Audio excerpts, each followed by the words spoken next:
Where's Blue? So, how you doing?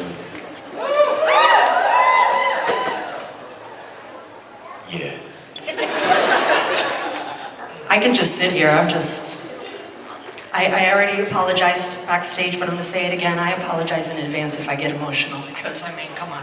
It's cool. We can cry. We can get weird. We're gonna keep it light as much as possible, I promise. I'm gonna start with a light one. A couple years ago, you did a video that went viral and affected millions in a positive way, right? And you've spoken about how it made you realize the impact that you had on an entire generation of kids. But you also had an impact on the parents of those kids, myself included. My kids grew up on Blue's Clues, so. And I do want to thank you for making me at least feel like I was a little bit of a better parent because of you. Have you heard from parents? I know you've heard from kids. Have you heard from parents of those kids and how you impacted them and their parenting and all of that? Yeah, all the time, you know. Parents, the thing they mostly tell me is that I gave them 24 minutes to get something done around the house. You know, to which I say they owe me babysitting money. And I show them my Venmo. But, you know, I think that the best of children's television is all multi-generational. It's, there can be kids' TV that appeals to the child and every adult, you know, and is not only palatable but rewarding for adults as well. And at least I think that's all the good stuff. That's Mr. Rogers, that's Sesame Street, that's Charlie Brown, you know, all the stuff that really lasts finds an appeal that is somehow universal and is tolerable, therefore, to parents. There's a lot of kids' TV that forgets the parents. A lot of really good kids' TV, actually, that kind of forgets the parents, but it doesn't really stick around as long, you know, because it doesn't have the multi-generational appeal. Sesame Street's a good example of that, right? Like, the best characters in Sesame Street were super human, even though they were Muppets. You know, like Bert is more human than Maria on Sesame Street in many ways, you know. And as a little kid, I thought Bert was hilarious because he was frustrated all the time and he had pigeons and he was weird. But as an adult, I'm like, that's like a real person. Like, I can imagine Bert at work. And it's like hard for him, you know? So that kind of cross-generational appeal is part of what I think makes a good kids' TV show. Agreed, 100%. Yes. You recently announced that you're gonna be launching a podcast. Tell us about the podcast actually came out of a thing that I do on TikTok where I just listen. I don't say anything. I'm like, hey, what's up, baby girl? And I just sit there and listen. And some of those have like 15 million views or whatever, you know, so I realized that listening is a missing thing on our phone, right, on our screens. And the podcast is really about humanizing that interaction in some way. At least that's what I think it's about. And it's kind of like a normal podcast and kind of Mr. Rogers in a way, because I do open the door and I'm like, hi, come on in, it's so good to see you. Do you ever think about dying? Because I do all the time. Why? You know, so it kind of scales up what we did on Blue's Clues, right? Because Blue's Clues was really about you and I having a conversation that led to leading an examined life It was about this deep investigation of our world as pals together, looking for little bits of information that lead to greater understanding, right? That's what the show was about. I mean, it was shapes and colors and letters and numbers and graham crackers and stuff. But I don't see any reason why we can't keep doing that and make it student loans and the fact that our parents are old and sick and, sex, death, and taxes. I don't see any reason why we can't relate to each other respectfully like we did then, but now as adults. And that's the whole concept of the podcast. Oh, and the elevator pitch is, that there are like a million zillion podcasts that you can listen to, but ours is one that listens back, right? So you're kind of the star of the podcast. Got her! What was that, like 4 minutes. 6 minutes? All right, we're gonna throw it to the audience so I can compose myself. Tell us your name, what's your... What did I even say? It's your voice, man. It's soothing, it's comforting, it brings me back to a simpler time. Just... Oh man, she's a mess. What's your name, your question? Yeah, please tell us your name. My name's Amanda. My question is, what episode of Blue's Clues when you were filming stuck with you the most? Amanda, first of all, your drip is fire. Thank you. True. You know what's weird though, Amanda? All episodes of Blue's Clues are exactly the same in my mind. Because you gotta keep in mind that I did that show on a blue screen. And it was like a blue void. And there was a camera in the room, and I couldn't see anything else except a void and a camera. So that's what they all looked like to me. It wasn't until I would see them, sometimes 6 months later, with the animation, that I was like, oh my God, that's what we were doing? So, that show felt very different for me than it did for you. Like for me, it felt very personal and very small. Like just like a little conversation between us in a void, right? So they all feel the same to me, but when I look back at them, I really like the one where I'm a superhero named Stripe Man. I like when I was in outer space, singing with the sun. I would say those. Thank you so much. Tell us your name, what's your question? I'm Tyler. I just want to say thank you for making all of our childhood. And my question is that when you left Blue's Clues at first, how did the whole cast and you felt when you did and when you came back afterwards? Oh. What do you mean by cast? I was the only dude Joe, on the show. Like Joe, how did Joe feel when... Oh, I see what you're saying. And the newer one too, when he met you.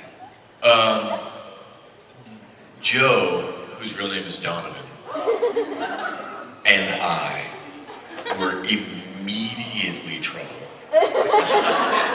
And we are now the best of friends and have been forever. Like he and his family took care of me when I had COVID. I love that guy. He is, of the three of us, he's by far the coolest and smartest and funniest and nicest. That's true.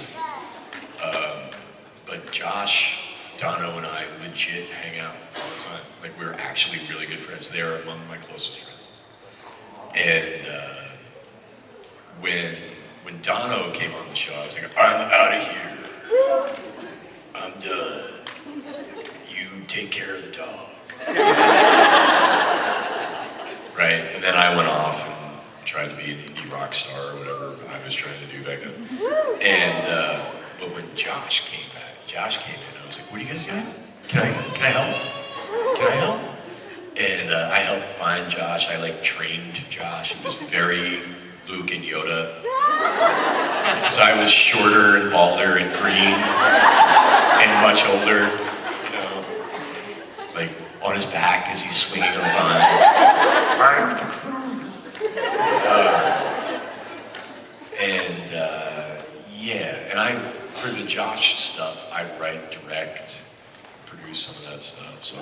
much more involved. So the cast, we love each other. Like, I wish they were here. Thank you so much. Thank you. Question, tell us your name. Hi, my name is Mackenzie. Mackenzie, I'm here with you my look little awesome. sister. Thank you. I'm here with my little sister right now. She's right here. My question is, what do you think the most impactful lesson was that you got to teach on the show? That's a great question, Mackenzie. I know what I want it to be. I'm gonna make her cry. Ready. So, I was not a child development specialist or a teacher. I was just an actor who fell into a weird job. But I became an accidental student of Blue's Clues. I became a student of Steve, really. There was a lot of lessons from Blue's Clues that are really applicable. But the one that was most important to me was the example of sitting in a chair when the information is more than you can process, and looking at someone and asking for help.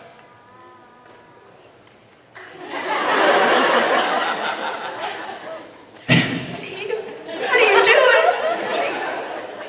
Yeah. So that was no joke, a big deal in my life, right? It's something I did 100 times on the show with you, but it was difficult for me to do in my real life. And once I did, there were real profound changes for me. And so that's my favorite lesson from Blue's Clues, is that there is no shame in asking for help. And sometimes we need our homie to figure out what the clues mean, you know? So I'd say that. Thank you so much. Thank you. Thank you, Mackenzie.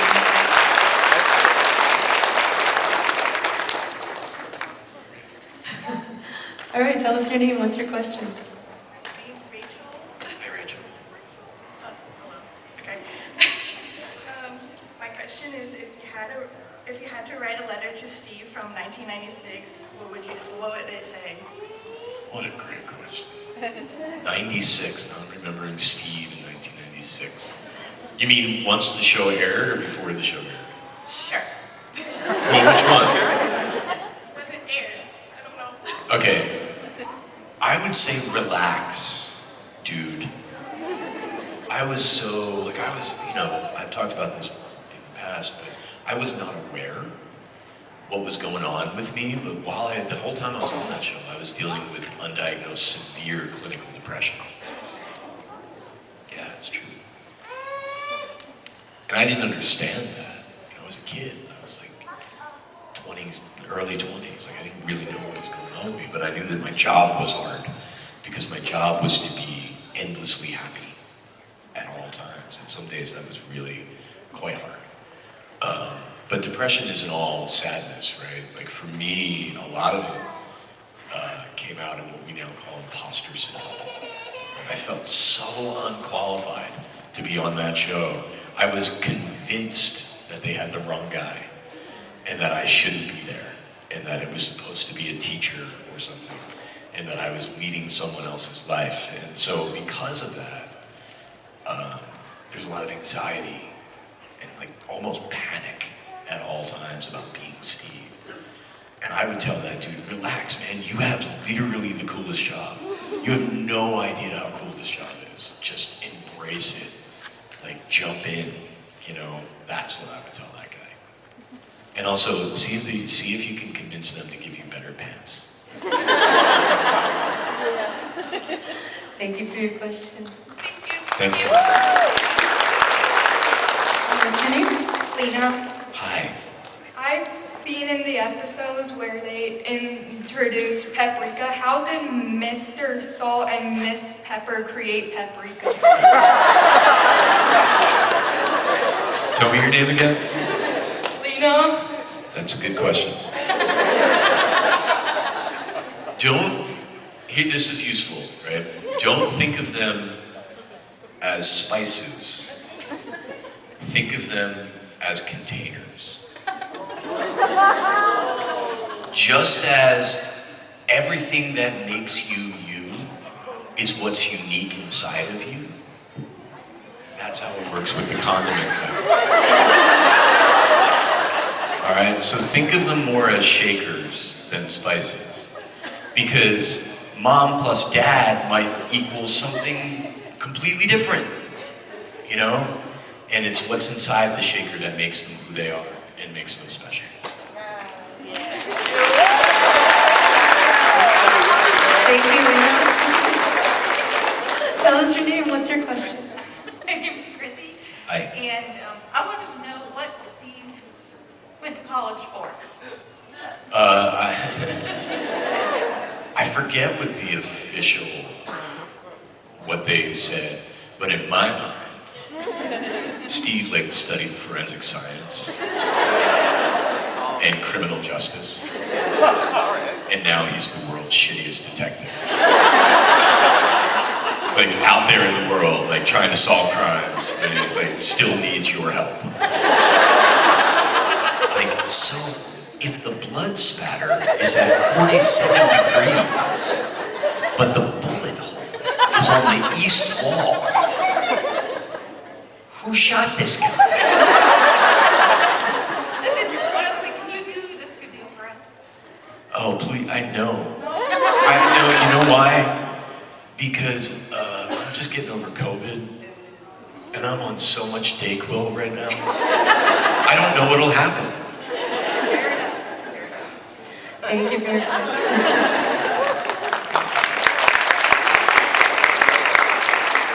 All right, tell us your name and your question. Hi, my name is Vivian. Vivian? Yes, this is my daughter Migdalia. Hi. We wanted to ask you a question. How was it like playing in Young Sheldon? Oh, Young Sheldon. So I did an album when I left Blue's Clues, and nobody bought it, but the critics liked it. And I got a phone call from Steve Milaro, an email from Steve Milaro. He was a showrunner on Big Bang Theory, wrote most of that show, and created Young Sheldon. And he sent me an email, and he's like, bro, I want to use your song as the theme song to the spin-off of the Big Bang Theory. And I didn't respond to the email, because I was like, that's not a thing. And then he called me, he's like, idiot, can you come to LA and record this song? So I did, and he and his family are just wonderful, and we all kind of became friends. He was like, if I write you a little part, will you come to LA and hang out? You know, so like that's the way that happened. So it was really just an excuse to hang out with Steve. And yeah, and it's great. And that cast is wonderful. They really are like a family. And they really are just lovely, lovely people. And a lot of fun is the answer to that, hanging out on Young Sheldon. Thank you. Thank you for your question.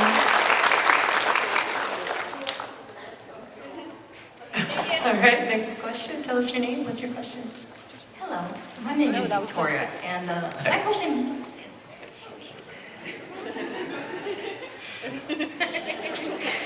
I'm friends with one, as you can tell. And anyway, so my question is: so you've met many fans throughout your career. What's your most favorite and/or memorable fan interaction you have so far? Get ready. It's a true story. I know that I'll get through this one. I'm already gonna cry. I was in Pittsburgh, and this dude came through my line. He's like, hey man, he's like 30 something. He's like, hey man, you remember me? I'm like, dude, I meet so many people, I'm sorry. And he handed me a picture, and he was the third Make-A-Wish I ever did. And he was sick. And he was like, I made it. I was like, and not that that's even the story about me personally in any way. It's just like, holy crap.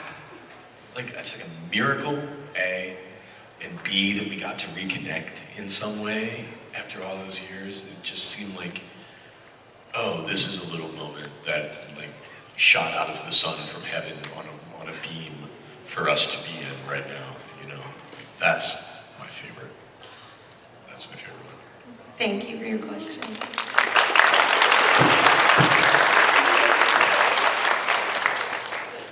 Good, for now. Hello. Hey, I like your haircut. Oh, thank you. My name is Logan. It's an honor and a pleasure. I just wanted to ask if you were to recommend a movie to someone who loves movies, who might have seen many, many movies, what would you recommend? Films, like, one that everyone kind of sleeps on from the 70s. I love like the 70s filmmaking. I love that era. But one that everyone sleeps on is Rocky.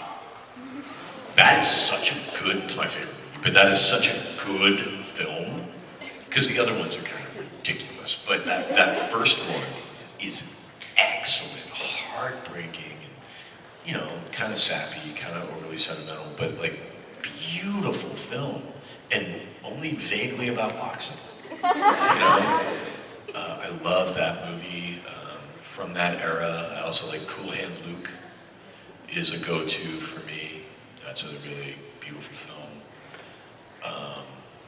Yeah, those are the two. That's probably 1 and 2.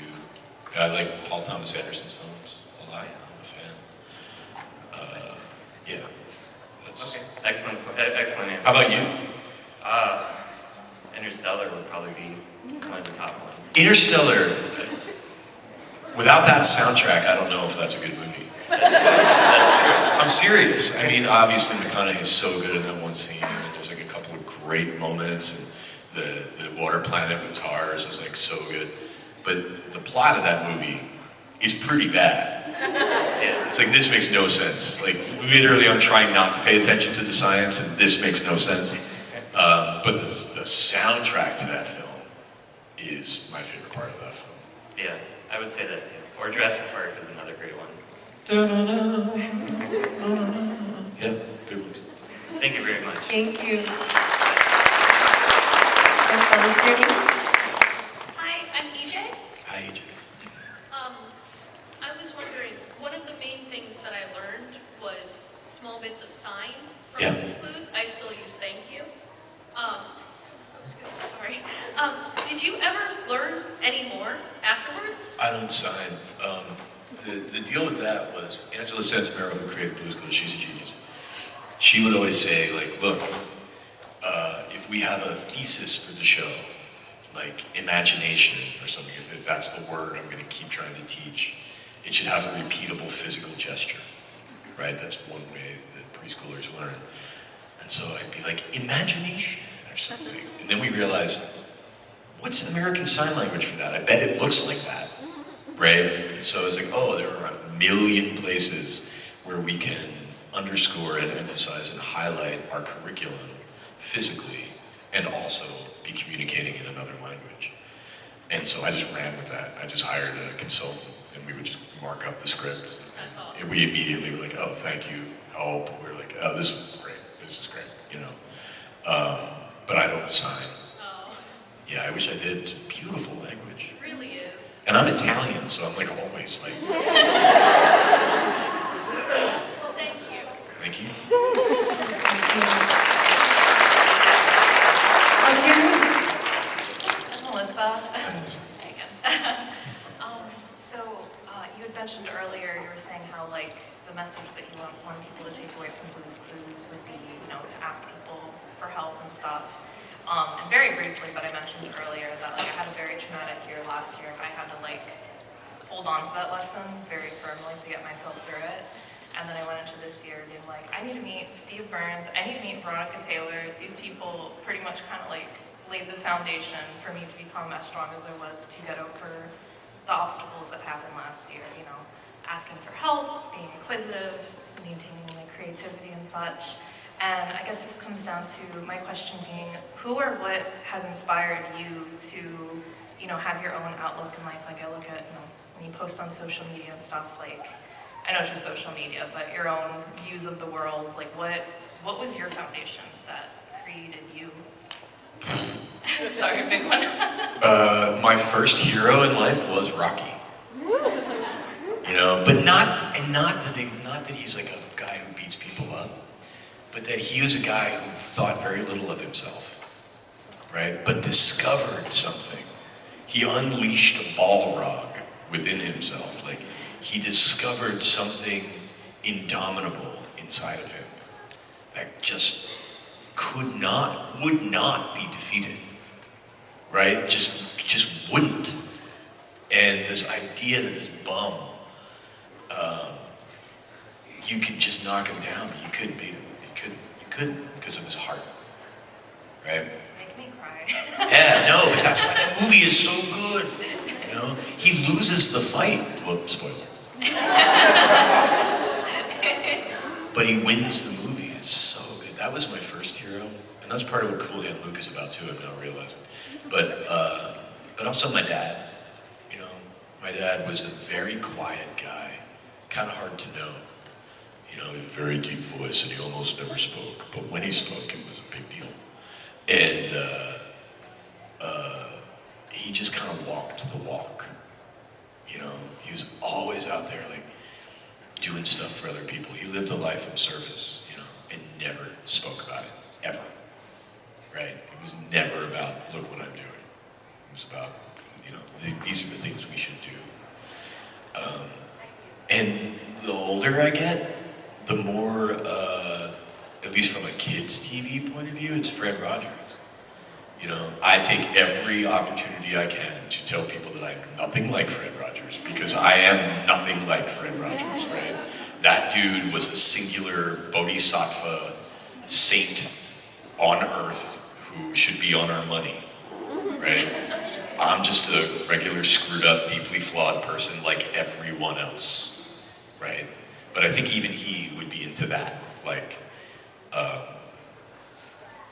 the idea that we're all messed up, but we all are immeasurably wonderful at exactly the same time.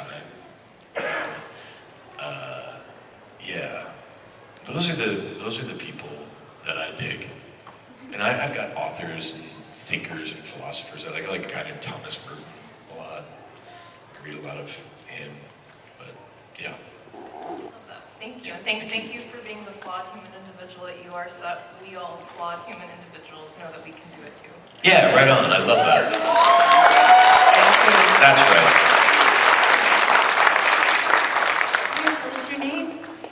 I'm Sydney. I grew up with Blue's Clues, and then after I watched your season of Blue's Clues, I went on to watch Blue's Room, and I was like, as a kid, I was like asking, "Hey, Mom, where's Steve?" I'm telling Joe. And then I watched the entirety of Blue's Room, Yeah. looking for you, Yeah. Nope. and I couldn't find you, and I No thought it Steve. was really sad. And I just wanted to know your opinion on Blue's Room. I haven't seen much of Blue's Room.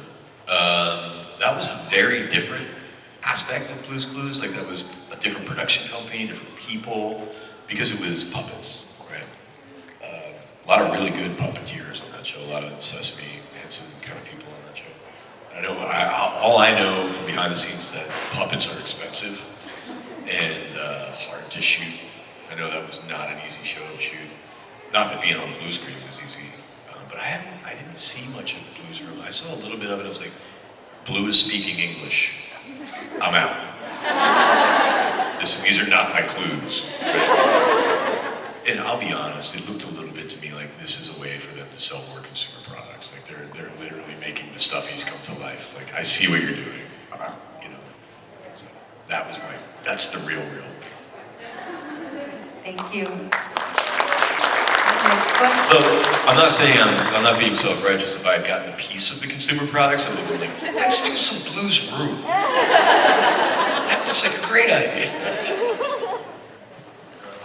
What's your name? My name is Julian. Hey, by the way, I saw your approach as you walked up to the chairs. It was smooth. Did anyone else see it? Yeah. It was good. There we go. That was it. Yeah, so my question, because I noticed when I was going back through the show, there's been quite a couple of like guest stars and stuff. Like apparently Ray Charles was the voice of G Clef. No, yeah. Can you believe that? Mm-hmm. That was insane. We couldn't believe we landed Ray Charles. We were like, wait, what? Yeah, that was my favorite guest star for sure. Oh, well, dang, you just answered the question. I was going to ask, who was your favorite guest star? Ray Charles. Ray Charles. This is Ray Charles, right? Like, so we were in LA, and we are just gonna like get his voiceover parts and get him to sing a song, right? And he shows up at 11 o'clock in the morning, and he's got the whole script printed out in Braille. He's got my lines memorized. He's got his lines memorized. He's in the middle of like a 2-month chess game with his assistant. He had like a little chessboard that's like pegs, and his assistant's like, "We don't let Ray win, but no one can beat him." Right? And he showed up and he's singing the song, "Music makes me move," and he's doing the whole thing. And we're like, "What?" And he just stops and he's like, wait. Who's the piano man? Who's the guy playing the piano? And the guy who wrote that song was Mr. Salt, right? And he's in the back. He's like this little guy. He's like, "That's me, Mr. Charles." And he's like, "What did you do after the C7 chord? Did you go to E minor or what?" He's like, "Yes, I did." He's like, "You mind if I play that? That looks fun. Can I play it?" So we mic'd up a piano for Ray Charles. And we're like, holy shit. And he sits down at the piano and he played so hard that all the levels were like, and we had to move the mics way back. He's like, "You gotta understand, man, like when I came up, I had to be louder than the drums because there were no amplifiers then." And it was pure magic. I've still have goosebumps thinking of working with Ray Charles, man. That was crazy. And Rue McClanahan was cool too.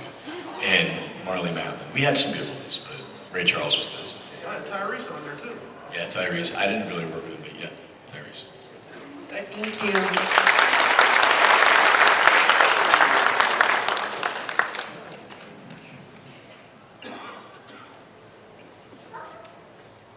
Hi, tell us your name. What's your question? My name is Jose. Hi, Jose. Yeah, I know you was in the commercial of the Dunkin' Donuts. Dunkin' Donuts commercial. Did I do a Dunkin' Donuts commercial? Yes, 1998. Oh, dude. And do you remember the line for it? Nope. Okay, if you check on the YouTube. I'm not gonna. Okay, bad memories for that. Thank you, Jose. Thank you. I forgot about that. You don't remember it at all? No. Hi, Hi, tell us your name, please. my name is Zach, and I'm sorry if I stumble over my words a bit. I'm bad at talking. Anyway, oh, sorry for the feedback. Thank you, Steve, for being a part of our childhoods and making them richer. Thank you. Thank you. And I do have a question for you. What life lesson have you learned that has stuck with you the most? Well, specifically for Blue's Clues, there's the asking for help thing, right? But there's also, it was my job, like it was the actual gig to stand in front of that camera on the blue screen and cultivate an authentic sense of wonder. Because I wonder where this is, I wonder where this is. And digging for that every day is a good practice. That is an excellent life practice. Yes. What's that? It's not a bad lesson to take away. Find wonder in the little things. I agree, yeah. I always say bring your wonder to work. Cool. Yeah, thank you. Thank you so much.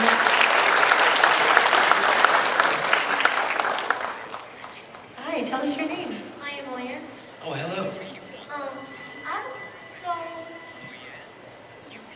what is your favorite character besides yourself? Mr. Salt. I love Mr. Salt, and also Side Table Drawer. Because she was so shy, but her whole point in life was to open up. Damn it, Steve! And let's be honest, most of those characters were kind of the same character. Like, I'm a shovel, I am a pail, I am a soap. Like, they were kind of the same. But Side Table Drawer, like, had some stuff going on. Like, she had, like, an inner struggle. Like, I liked that. I thought it was cute. Hi. Hi, I'm Dee Dee. Dee Dee. Yeah. Nice to meet you. I don't think my mom will believe that I'm eating. It's happening. So you mentioned you were a rock star after No, I didn't. Nowhere did I say those words.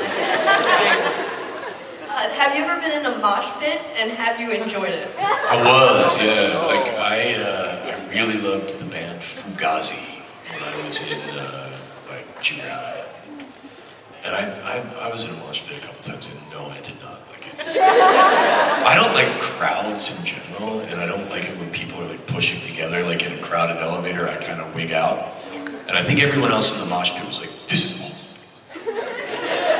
but I was like, "Shit." So it was an anxious event. Do you mosh? My first one was yesterday. How did you do?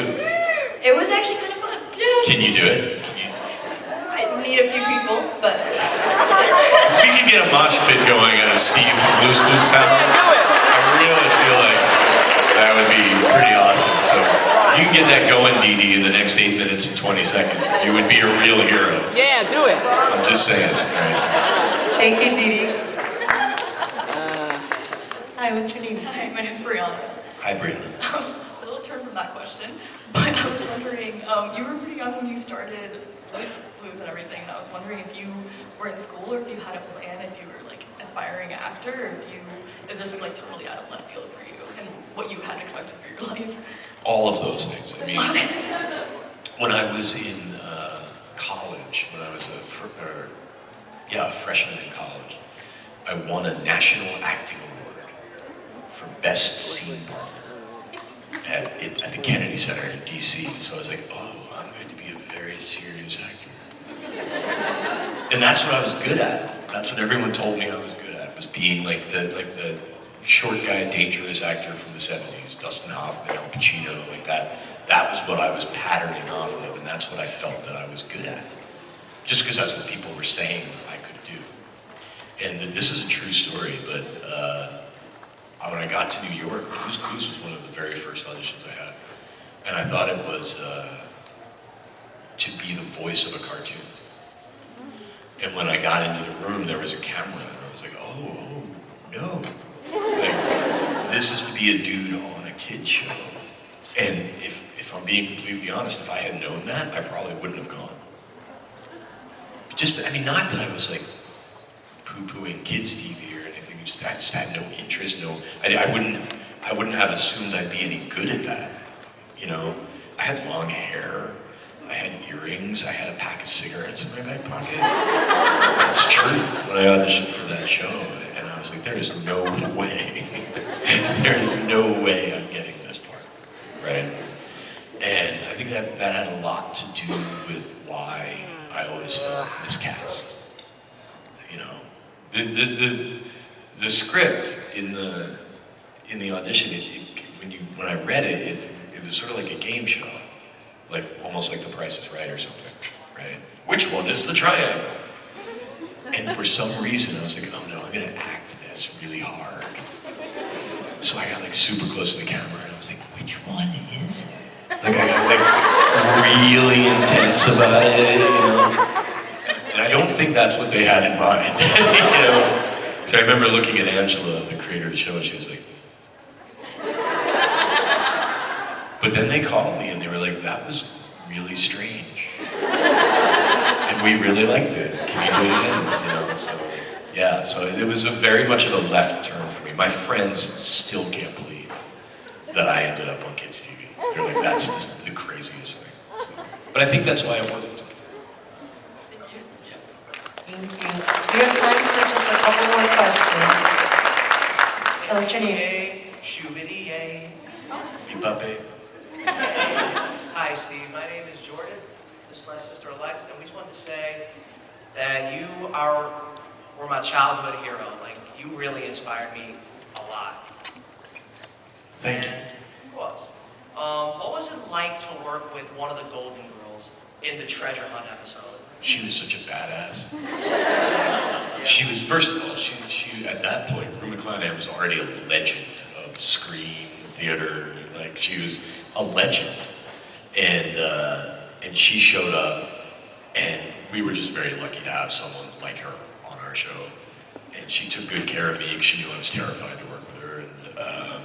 And she's sweet and like foul-mouthed and funny and like, she's like, I really wanted her to be my grandma, like for real.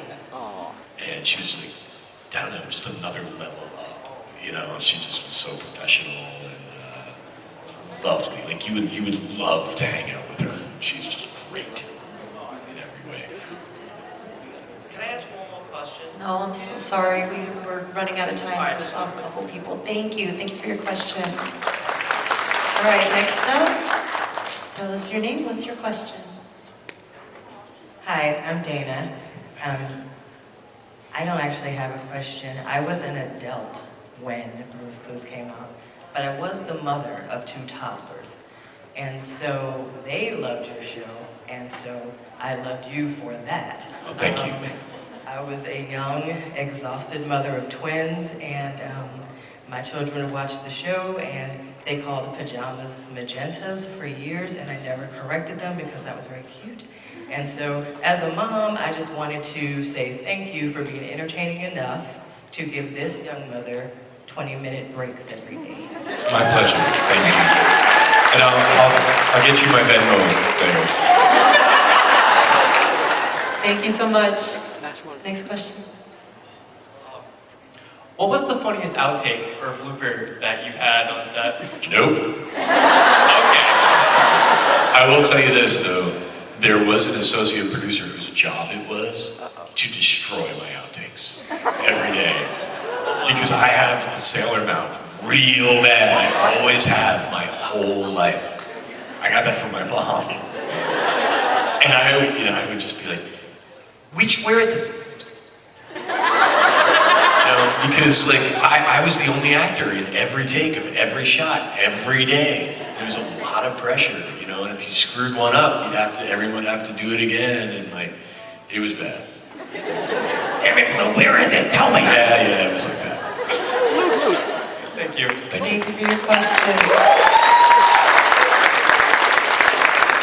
So, Steve, we are winding this down before... Cold in here. Is it? Uh-oh. Do you have a message that you'd like to tell the audience before we head out? Yeah, guys, like this is cool. You know, it feels rare and special, and I can't really think of another example of, you know, we started this doing the kind of parasocial thing even before social media, before any of these things. We talked to each other through a screen in ways that felt meaningful. And the fact that we reconnected because of a viral video that did the same thing 25 years later, and we're just continuing this conversation in this way, just feels really special, at least to me, you know? And I always say that, like, even though I know intellectually that this is a room full of strangers, it feels to me like talking to an old friend. And thank you guys for being here. Of course. We gotta stand up for Steve Burns, please. Thank you so much, Steve. Thank you all for coming. Everybody, please give a huge round of applause for Steve Burns. Now, you guys, it doesn't end here.